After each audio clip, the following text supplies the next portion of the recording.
Quand on entre le mot voisin dans un moteur de recherche, on s'aperçoit bien vite que ces presque inconnus qui vivent juste à côté de chez nous ne laissent personne indifférent.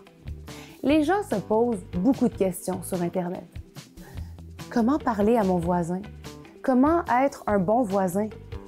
Comment dire à mon voisin que je l'aime? Clairement, on n'a pas tous et toutes la même définition de ce que vivre ensemble veut dire et nos attentes par rapport à un bon voisinage peuvent grandement varier. Quand deux maisonnées se découvrent une complicité mutuelle, il n'y a pas grand-chose qui pourrait mettre un frein à leur bonheur. Mais l'inverse est aussi malheureusement possible et fréquent. Dans ce temps-là, je pense que le mieux qu'on puisse faire, c'est de réduire nos attentes, de se pratiquer à lâcher prise et peut-être même de devenir la voisine ou le voisin qu'on rêverait d'avoir.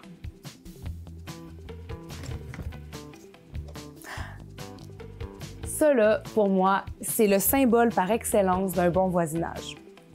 Quand j'étais petite et qu'on était au chalet, loin de toute épicerie, et qu'on était au beau milieu d'une recette de muffins délicieux au chocolat et à l'orange, recette de ma mère, et que soudainement, on s'apercevait qu'on allait manquer de farine pour terminer la recette, on savait qu'on pouvait juste traverser la rue et aller en emprunter à notre voisine d'en face. Et quand elle faisait la même chose pour du sucre, bien, ça nous faisait tellement plaisir de lui venir en aide. Je pense que c'est avec ce genre de petits gestes-là qu'on bâtit un voisinage sain. Aujourd'hui, je vous invite à vous ouvrir à des gens qui pourraient être vos voisins et à venir à la rencontre de quelques-uns des 1001 visages de ma communauté.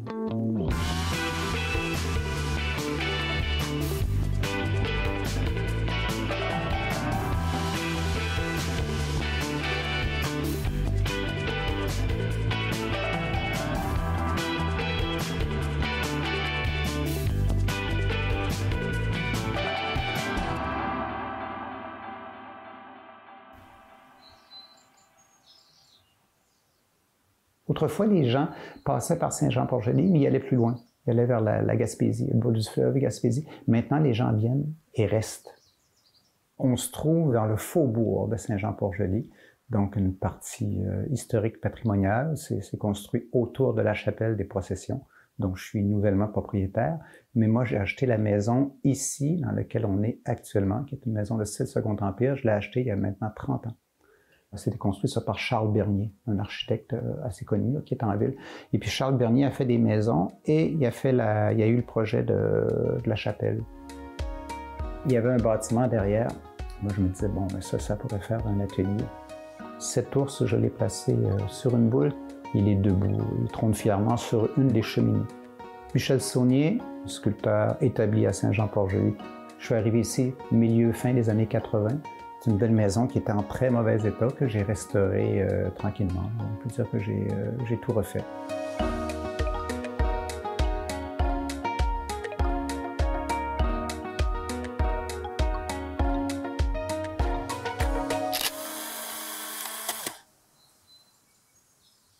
Lorsque j'ai commencé à faire de la sculpture, j'étais un peu mal à l'aise à Montréal. Ma petite scie à chaîne, je faisais beaucoup de bruit dans les ateliers ou avec d'autres artistes. Et puis, c'est un artiste d'ici, originaire d'ici, Jean-Pierre Morin, qui me dit « Tu devrais aller à Saint-Jean-Port-Joli, l'école de sculpture ferme, et puis tu trouverais peut-être quelque chose pour toi, là. » Et puis, je suis venu l'été, j'ai aimé ça, je suis revenu l'été suivant. Puis, à un moment donné, je suis pas reparti.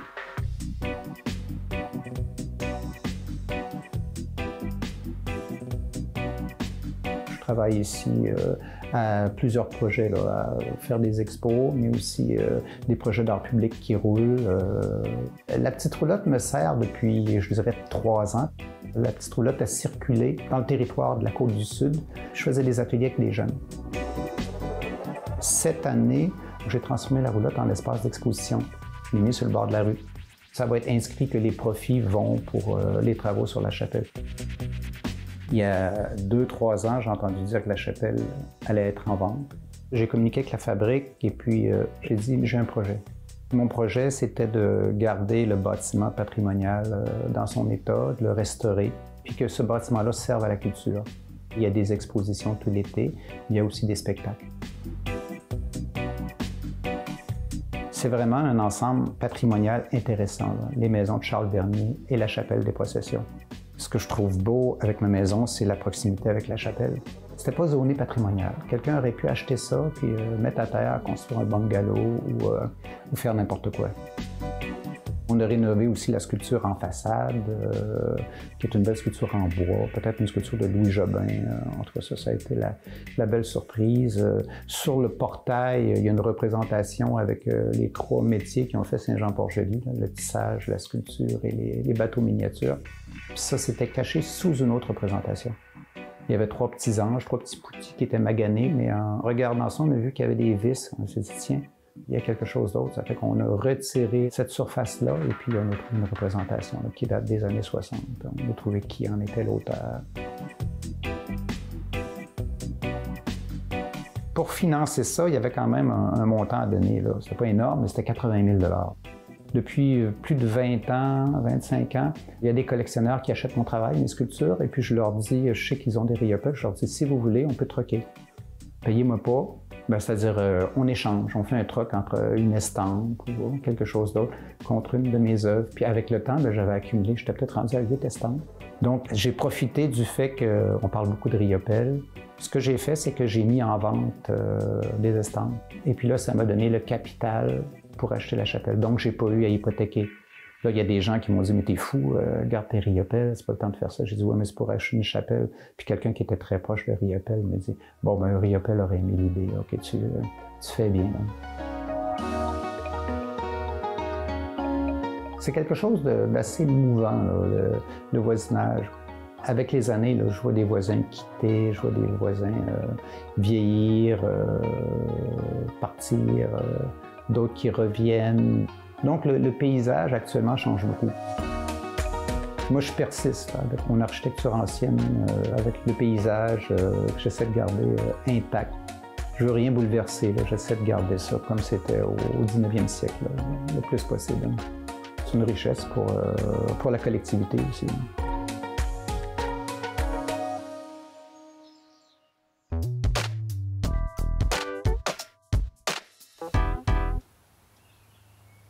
Moi, à Montréal, j'étais du genre à... Tu sais, quand tu viens pour sortir puis tu entends tes voisins sortir en même temps que toi, j'étais du genre à attendre qu'ils s'en aillent.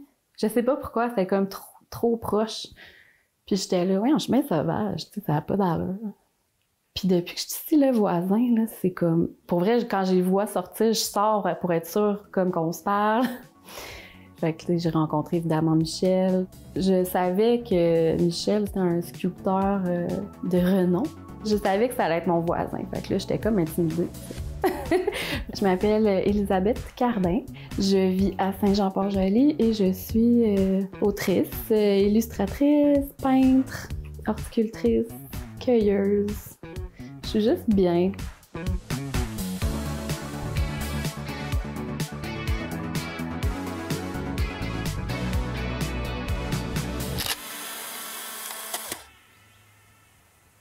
Quand j'ai visité la maison, je savais pas qui était le vendeur de la maison. J'ai lu la paperasse, là, puis je me suis rendu compte que je connaissais ce nom-là. Je me rends compte finalement que je le connais, ce gars-là, depuis 15 ans. On était voisins à Montréal, là, genre. C'est quoi les chances? Lui, il cherchait, dans le fond, à trouver quelqu'un pour le remplacer un peu dans l'écosystème, là, tu sais. Il voulait pas juste vendre sa maison, il voulait vendre sa maison à quelqu'un qui deviendrait ami avec les voisins. Fait que c'est ça qui est arrivé.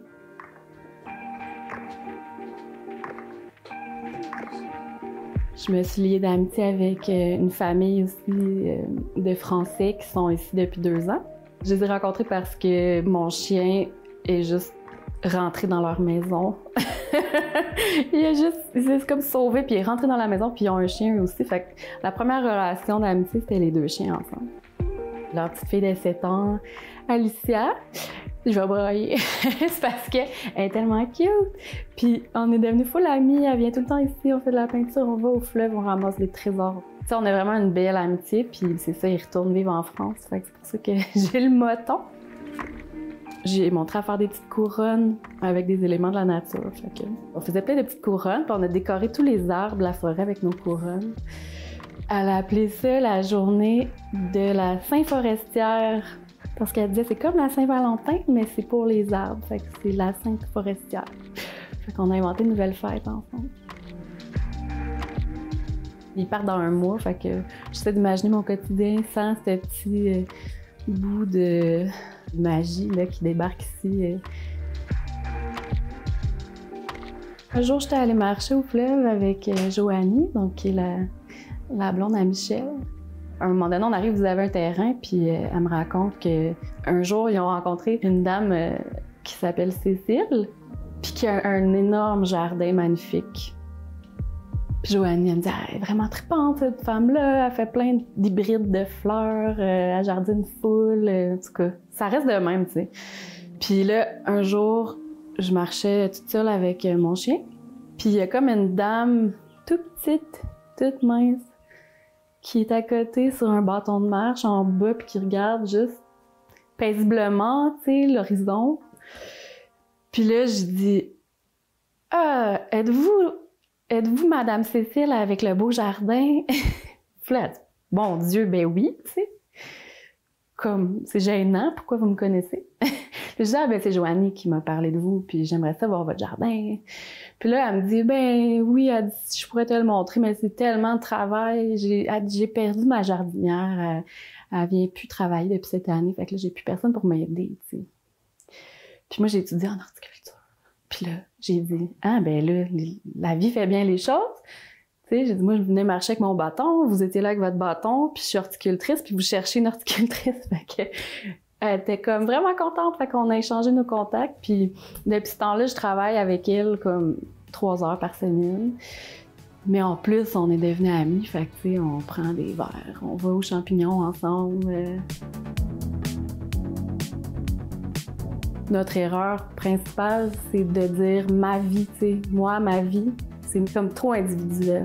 Tu dis, OK, ben dans le fond, je suis dans la même équipe là, que le chien, la plante, le voisin, la personne que je comprends pas, les gens que j'aime. Ma présence est positive ou négative? C'est quoi son impact sur le reste du tout, tu sais, de la vie? Ça fait vraiment du bien d'être à quelque part où on est comme plus anonyme, puis on n'a pas un jeu à jouer. Tu sais, voisin ici, là, c'est... T'arrives chez vous, il y a un bol avec des œufs frais, il y a une boîte avec des légumes du jardin, il y a comme un petit message qui dit « Hey, viens-tu prendre un verre? » C'est ça, les voisins.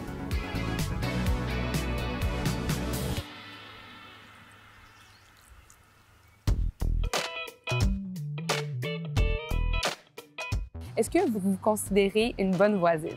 Oui, Oui? oui, je me considère une très bonne voisine. D'ailleurs, j'ai la clé, moi, de chez mes voisins. Mes voisins ont la clé de chez nous. Et puis là, je suis en vacances chez mon frère. C'est eux qui vont prendre soin de mes chats, qui s'occupent de ma piscine, d'arroser mon jardin. Puis je fais la même chose quand eux, ils partent en voyage ou qu'ils sont pas chez eux. Est-ce que toi, tu te considères que tu es une bonne voisine? Oui. Ouais? Oui, on est de la Beauce. OK. Ça, Les Beaucerons, on est connus pour être très accueillants et advenants. Ça fait que je pense que oui. J'aime beaucoup les voisins, mais chacun son respect mutuel. Un voisin trop près, c'est plus un ami, là, c'est un voisin. Mais quand ton voisin est assez éloigné, bien là, tu peux en faire un ami parce qu'il n'est pas toujours à ta table.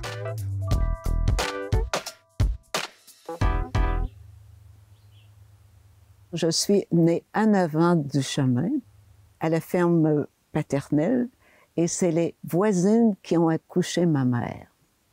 On était 7 filles, un garçon. Puis le garçon, il était le 6e. Alors, qui allait dans les champs? C'était les filles. Qui manœuvrait les balles de fouet? C'est les filles. Notre père, il avait la fierté de dire « Mes filles sont allées à l'université ». Pourtant, on était cultivateurs. Hein? Puis, c'était d'aller dans les champs, cueillir des fraises, des framboises, aller au bleuet. Notre père nous a traînés au bleuet. Pourquoi? Parce que ça vidait la maison avec 4 filles de moins. Tu sais, il y a ça aussi. Mais c'est la vie sur une ferme, puis dans la famille. Puis le soir, on faisait des casse-têtes, on jouait aux cartes, mais c'était toujours en famille. On n'allait pas chez les voisins. Ça, c'était... On était assez de monde à la maison, rester ici. Fait qu'on a appris, c'est ça, la vie de famille. Mais c'était sérieux. Je suis Cécile Fortin. Comme métier, moi, j'ai enseigné en adaptation scolaire pendant 26 ans, ou dans les hôpitaux psychiatriques. Là, j'ai 78, dans un mois, 79. Je suis très voisineuse, mais en temps et lieu, sociable aussi. Je suis revenue ici, sur la terre paternelle, parce que ici, c'est ici que je veux mourir. Alors,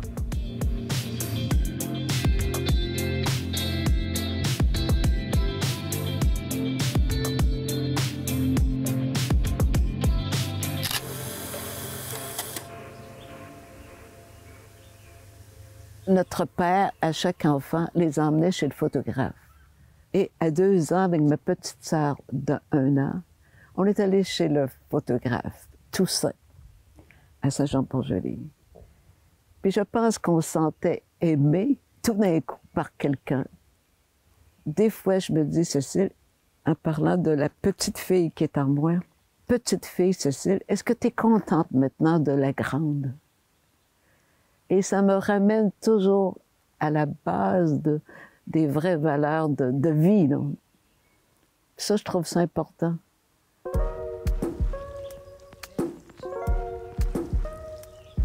Quand j'étais à Saint-Apollinaire, il y avait toujours un potager. Et ici, quand je suis arrivée acheter le terrain en 82, il n'y avait pas de jardinage parce que c'était pas défriché du tout. Et là, j'ai commencé par des petits bouts. À chaque année, je faisais 1 mètre, 2 mètres. C'était correct. Et là, je me suis dit, non, ça ne sera pas de la pelouse. Ça va être un potager. Mais un potager qui va descendre comme ça. Et depuis ce temps-là, je continue. Les voisins m'aident en me donnant des plats. Tu sais, c'est friendly, c'est très gentil. Le printemps, l'été, l'automne, ça m'occupe au moins 4 à 5 heures par jour. Heureusement que la belle Elisabeth est là 3 heures semaine.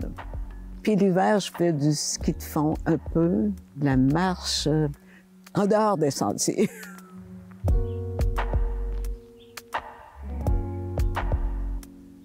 Cette grange-là, le bois a été transporté de Tourville pour permettre à la coopérative des gens qui faisaient le battage du grain puissent avoir un lieu puis que les chevaux puissent entrer et sortir d'un côté.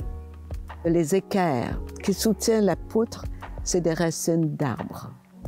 Le bois, c'est du vieux bois, une vieille grange, mais qui résiste au temps. Ça fait 101 ans qu'elle est là.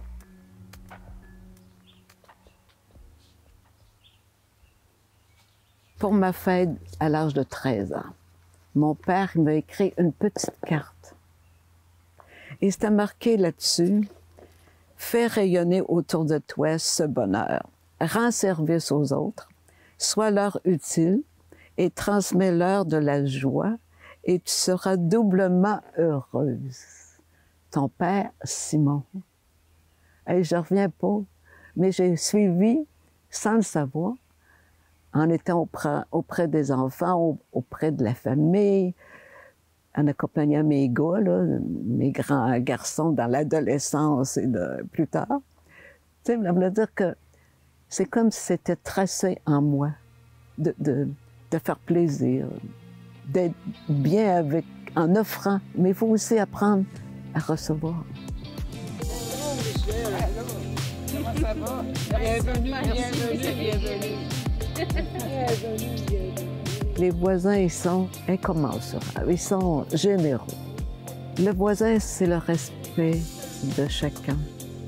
Chacun est pour soi, mais quand on se voisine, on est content, on se reçoit, on se donne un repas 2-3 fois par année, invité d'un côté comme l'autre. Et c'est ça, c'est un respect, une liberté, un plaisir.